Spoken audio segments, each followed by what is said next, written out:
L'Instant Berbère, le podcast.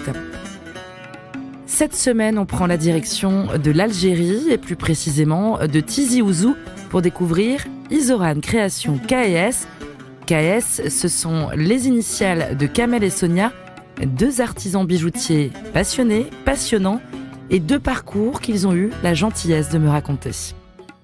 En fait, je l'avais dit, c'était pas vraiment mon choix. Moi, à l'âge de 20 ans, 21 ans, jusqu'à 22 ans, j'étais à la recherche d'un créneau, d'un travail, quelque chose qui va me convenir pour la faire. Et tellement que des échecs et par désespoir, j'ai demandé à la maman de me faire un choix pour faire une formation.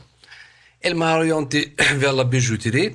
Et je l'ai tenté, je peux dire, même c'est un peu contre-cœur, mais je me suis trompé en fait. Voilà, c'était vraiment mon créneau. Voilà, je me suis retrouvé avec un maître bijoutier qui m'a appris vraiment les méthodes de faire des bijoux traditionnels artisanaux.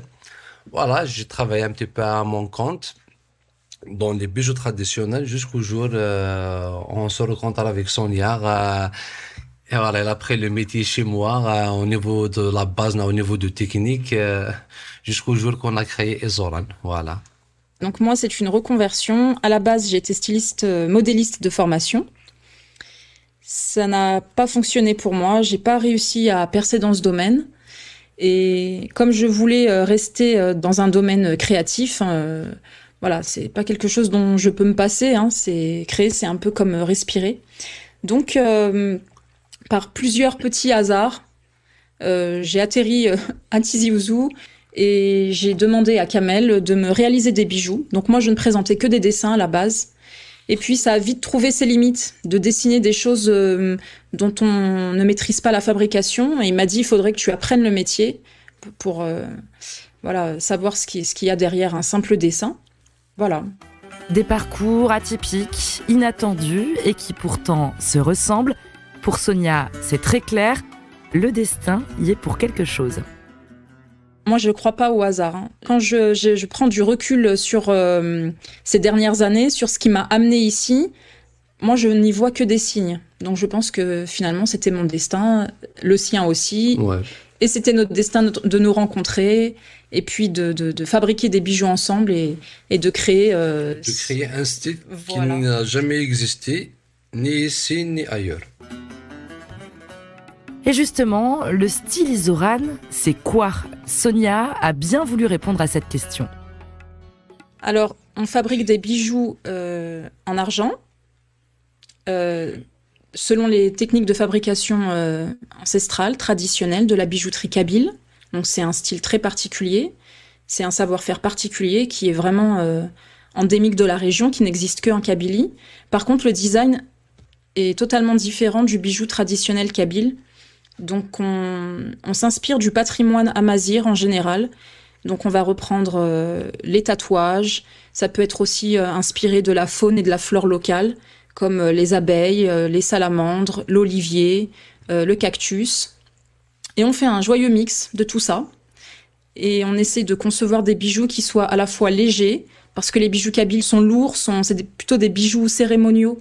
Et nous, on a voulu créer un style à porter au quotidien, et puis qui soit très empreint de notre patrimoine, et en même temps qui soit assez universel, donc qui puisse être porté par tout le monde, des jeunes filles, des moins jeunes, et puis par d'autres, pas que par des Algériens, par des gens d'autres cultures, des Français, des Italiens, voilà.